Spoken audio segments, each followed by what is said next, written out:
You are already doing somatic movements and you may not even be aware of it.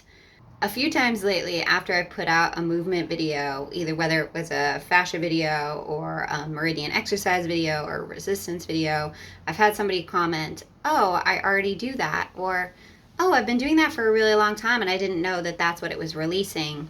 And every time I get a comment like that, I'm like, of course, because our bodies have a natural intelligence and they do these things to help us self soothe, to release frustration, to release anger, to feel better in our physical bodies, to bring us into the present moment.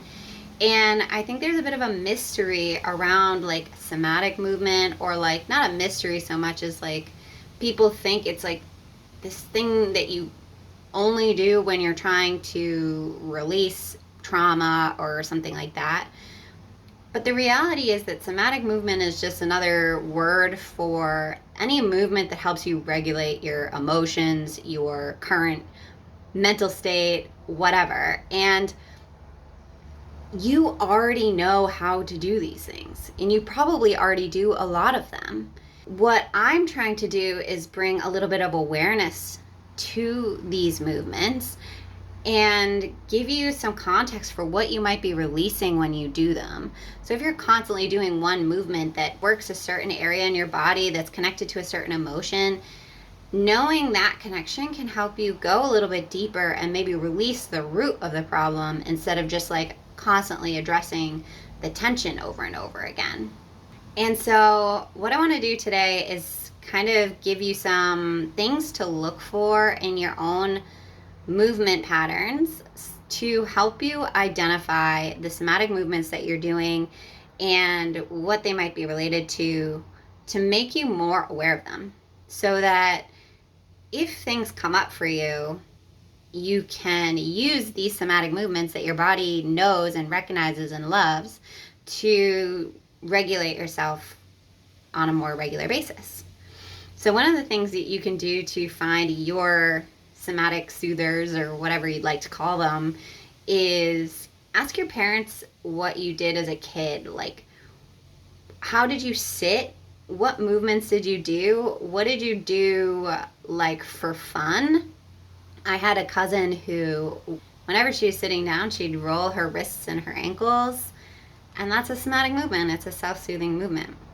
And my niece right now loves to be upside down. The other day, my sister sent me a photo of her with her head on the ground, her arms straight out behind her.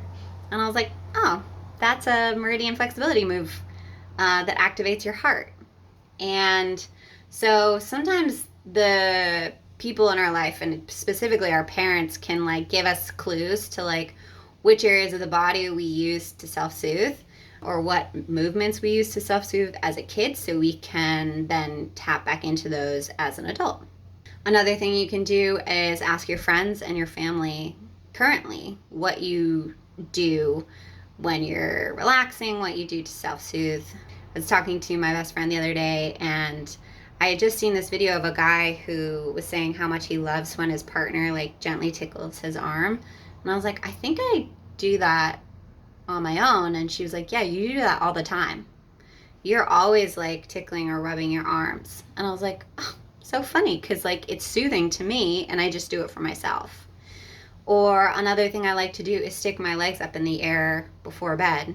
I just started doing it a long time ago, and I just became more aware of it. And now I'm like, oh, if I need to relax, why don't I just put my feet up? Because that always relaxes me. And so I hope you see what I'm getting at, that these movements, these things that you are already doing, these little somatic moves that you do already, these are a powerful tool for you. You can use them to your own advantage to calm yourself down, to bring yourself back into your body, to bring yourself back into the present. And becoming aware of these can give you clues to some of the deeper things lying underneath, because there's always a deeper energetic connection to these physical movements.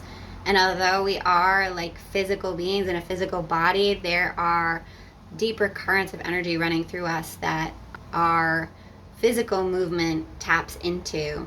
So your homework this week is to find a somatic move that you love and that you already do, And if you like, you can share it with us all, and we can recognize that we already have a really beautiful built-in intelligence in our bodies that helps us to regulate our physical state, our emotional state, our mental state, and share that with the world. Thank you so much for watching, and I will see you here again soon. Bye now.